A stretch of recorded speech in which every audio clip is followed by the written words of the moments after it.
Good morning everybody. बेटा 7 दिन की छुट्टियां मिली थी, रिफ्रेश हो गए होंगे आप लोग, है ना। वैसे आज दुखी भी होंगे कि दोबारा से क्लासेस स्टार्ट हो गई हैं। चलो कोई नहीं, थोड़े से दुख और थोड़ी सी रिफ्रेशमेंट के साथ फिर से शुरुआत करते हैं। जैसे अपन लोग पढ़ रहे थे आइसोलेशन चैप्टर को, है ना।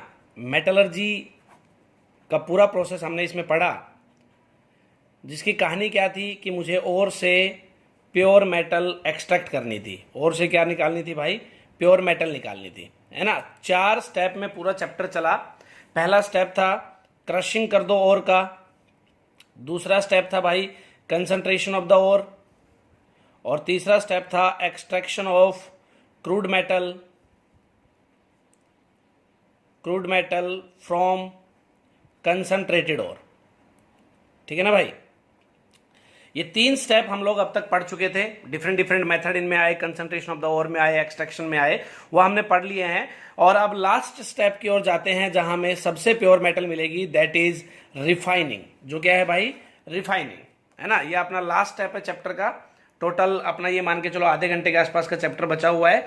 रिफाइनिंग में भाई हमारे पास सबसे पहले ये जानो कि रिफाइनिंग होती क्या है। It is the process of purifying the crude metal, है ना। Process of purifying the crude metal। जो क्रूड मेटल हमें मिली, extraction of crude metal from the concentrated और जो हमने पढ़ा, वहां से हमें क्या मिलेगी? क्रूड मेटल मिलेगी। उस क्रूड मेटल का मुझे क्या करना है? प्यूरिफिकेशन करना है, एकदम उसे प्योर बना देना है। उसी को बोलते हैं रिफाइनिंग, है ना। लास्ट स्टेप है मेटलर्जी प्रोसेस का, लास्ट प्रोसेस है ना। अच्छे से करना है भाई।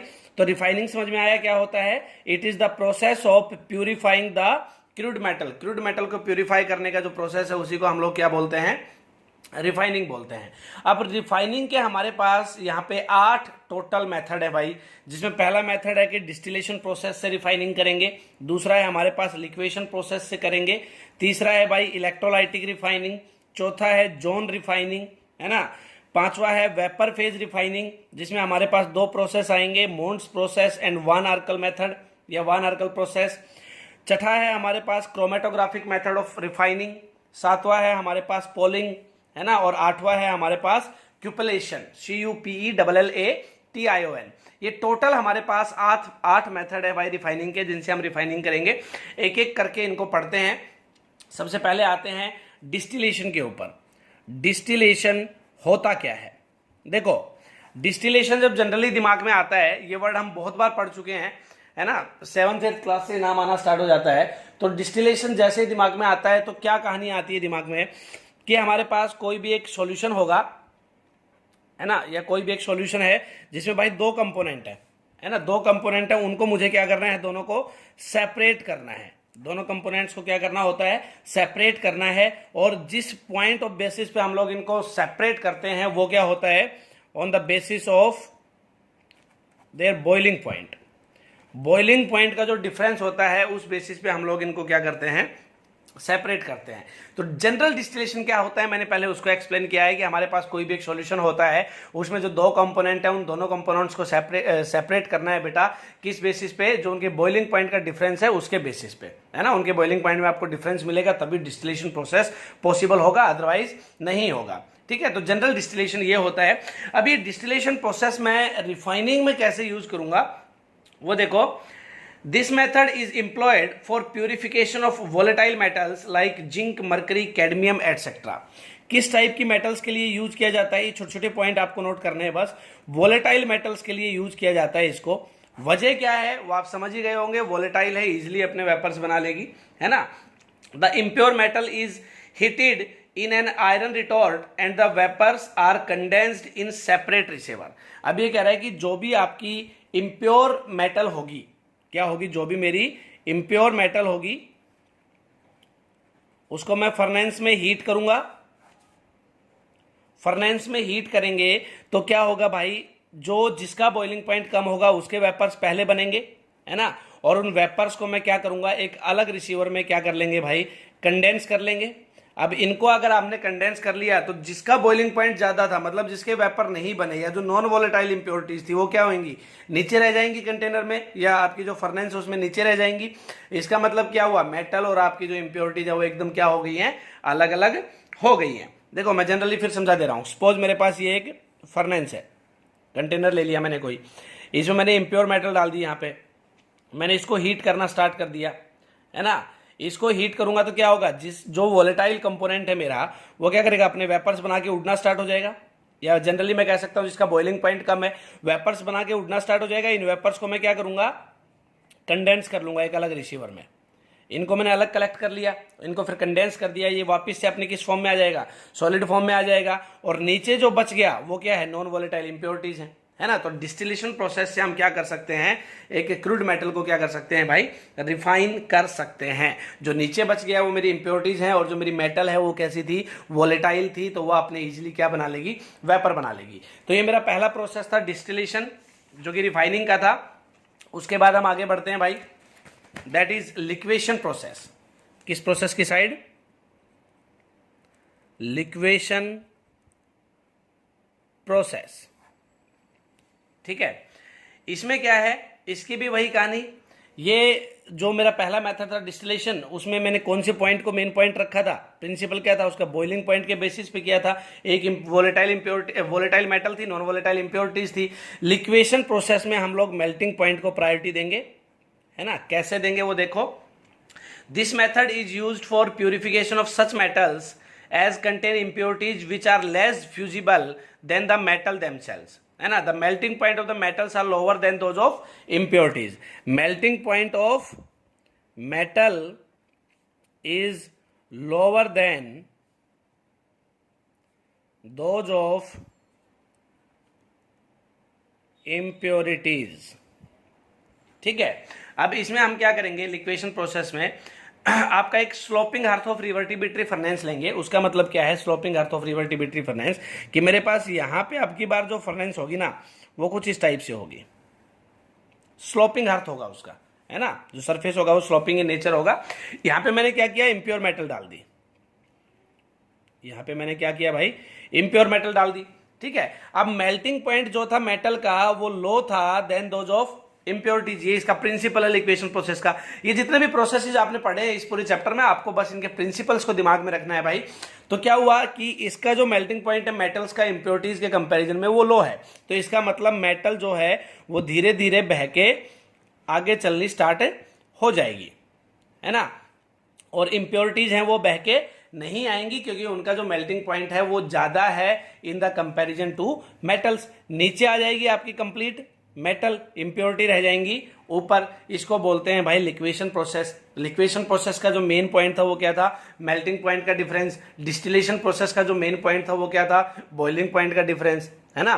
तो लिक्वेशन में आपको ध्यान रखना है, जो मेटल है उसका मेल्टिंग पॉइंट लो होता है in the comparison to impurities, उन्हीं के लिए हम लोग ये प्रोसेस अप्लाई करेंगे। और आपका जो डिस्टिलेशन था उसमें मेटल आपकी क्या होगी, वोलेटाइल इन नेचर होगी। अब ये स्लोपिंग अर्थ है, स्लोपिंग अर्थ है तो मतलब जैसे ही मेटल मेल्ट होनी स्टार्ट होगी अपने आप बह के नीचे आ जाएगी, है ना। और इंप्योरिटीज क्या रह जाएंगी भाई, ऊपर रह जाएंगी। इसी को हम लोग क्या बोलते हैं, लिक्वेशन प्रोसेस बोलते हैं। क्या बोलते हैं भाई, इसको लिक्वेशन प्रोसेस बोलते हैं, ठीक है भाई। उसके बाद हम पढ़ते हैं, नेक्स्ट मेथड है हमारे पास, that is electrolytic refining. Electrolytic refining. Electrolytic दिमाग में आते ही आपके कोई ना कोई शेल दिमाग में आ रही होगी, इलेक्ट्रोलाइट वर्ड दिमाग में आते ही। तो इलेक्ट्रोलाइटिक रिफाइनिंग में भी कुछ नहीं है, वही सारी की सारी जानी पहचानी चीजें हैं। मैं आपको सीधा कॉपर का करके दिखा देता हूं। क्या करेंगे हम लोग, एक कंटेनर लेंगे,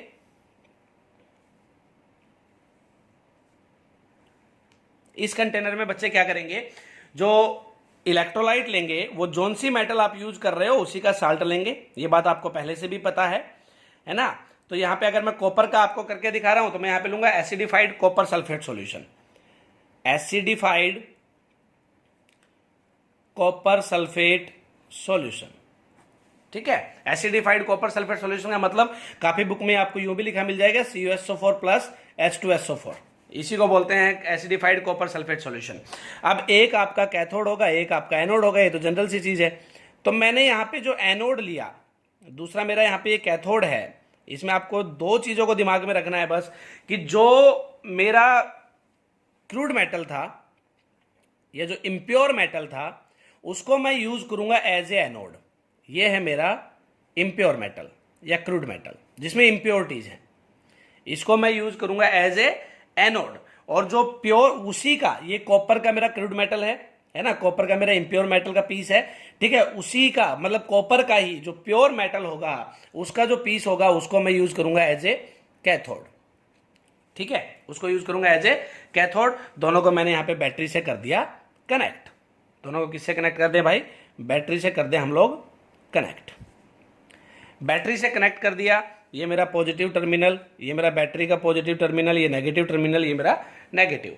ठीक है, अब क्या होगा, जैसे ही मैं ये प्रोसेस स्टार्ट होगा आपका, ये जो क्रूड मेटल था, इम्प्योर मेटल था, मतलब इसमें जो इम्प्योरिटीज प्रेजेंट थी, धीरे धीरे आपको पता है कि एनोड कटना स्टार्ट होता है या एनोड के ऊपर जमना स्टार्ट होता है। जब भी प्रोसेस होता है आपको पता होगा बच्चे, एनोड कटना स्टार्ट हो जाता है, ऑक्सीडेशन होगा ना इस पे, एनोड कटना स्टार्ट हो जाता है। इसका मतलब ये जो आपका एनोड का पीस था ये धीरे धीरे कटना स्टार्ट होगा और जो इम्प्योरिटीज थी वो यहां से हटके आपकी नीचे जमनी स्टार्ट हो जाएंगी। क्या जमनी स्टार्ट हो जाएंगी भाई? नीचे जमनी स्टार्ट हो जाएंगी।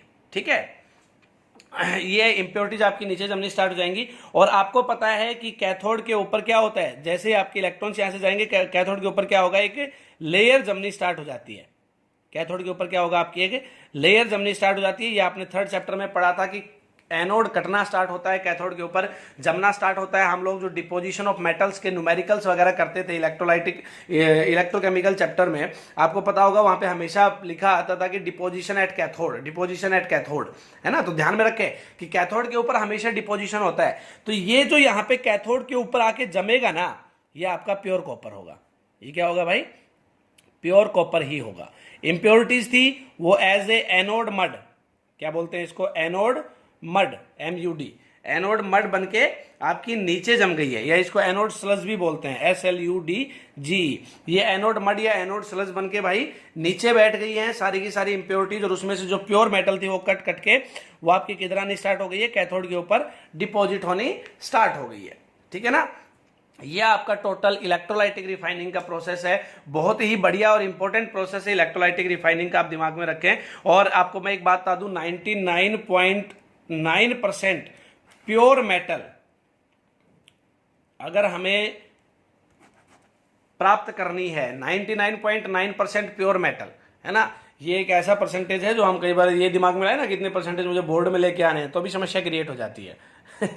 पता होगा आपको। तो 99.9% प्योर मेटल जो है वो मुझे इस मेथड से मिलने की संभावना होती है, और हम कह सकते हैं कि मिलती है। इलेक्ट्रोलाइटिक रिफाइनिंग इजी सा प्रोसेस है, सेम वही कहानी है। आपसे अगर कोई रिएक्शन पूछ ले तो रिएक्शन में भी आपको पजल नहीं होना है, वही एनोड कैथोड पे कॉपर की रिएक्शन मुझे करके दिखानी है। तो एनोड पे क्या होगा, ऑक्सीडेशन होगा, ऑक्सीडेशन होगा तो रिएक्शन क्या होगी, Cu changes into Cu2 positive plus 2 electrons, दो इलेक्ट्रॉन देना स्टार्ट करेगा अपना, और ये 2 इलेक्ट्रॉन्स बह के इस वायर के थ्रू इधर आएंगे, है ना, यही तो कॉपर है। और कैथोड के ऊपर क्या होगा भाई, ये Cu2 पॉजिटिव इन 2 इलेक्ट्रॉन्स को लेके अपना क्या बना लेगा, Cu बना लेगा। मेरे हिसाब से ये जो प्रोसेस है इलेक्ट्रोलाइटिक रिफाइनिंग, ये सबके लिए जाना पहचाना प्रोसेस है, कुछ नई चीज नहीं है इसमें। बस ये बात ध्यान रखनी है कि आपको पता, ये बात तो पहले से पता है कि एनोड कटता है, कैथोड के ऊपर डिपोजिशन होती है ना।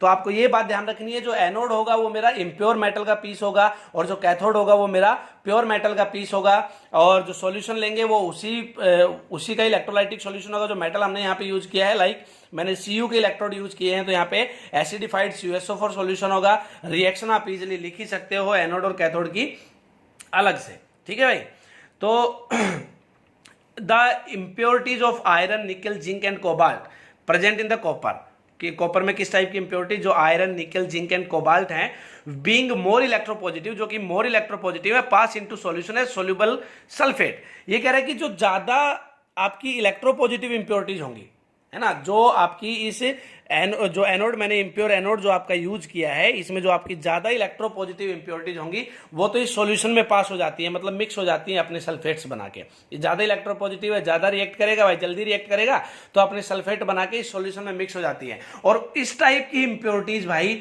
जो कि आपकी कम इलेक्ट्रोपॉजिटिव हैं, like tellurium, selenium, silver, gold, platinum, इस टाइप की इंप्योरिटीज अगर प्रेजेंट हैं तो वो इसमें आपके सॉल्यूशन में तो पास होंगी नहीं, वो नीचे बैठ जाएंगी। जो एनोड मड है वो मैं आपको बता दूं हमेशा उस टाइप की इंप्योरिटीज का मिलेगा आपको एनोड मड जिनकी इलेक्ट्रोपॉजिटिविटी क्या है, बहुत कम है, और हम जनरली कह सकते हैं कि जो कि बहुत ही कम रिएक्टिव है। और जो ज्यादा इलेक्ट्रोपॉजिटिव नेचर होंगी इंप्योरिटीज या ज्यादा आपकी रिएक्टिव होंगी वो सॉल्यूशन में ही, आपकी इलेक्ट्रोलाइटिक सॉल्यूशन में ही मिक्स हो जाएंगी, अपने सल्फेट्स बना लेंगी।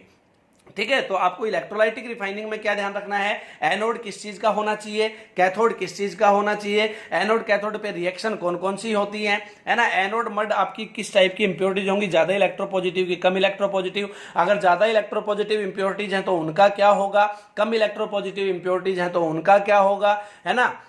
यह आपका टोटल इलेक्ट्रोलाइटिक रिफाइनिंग था।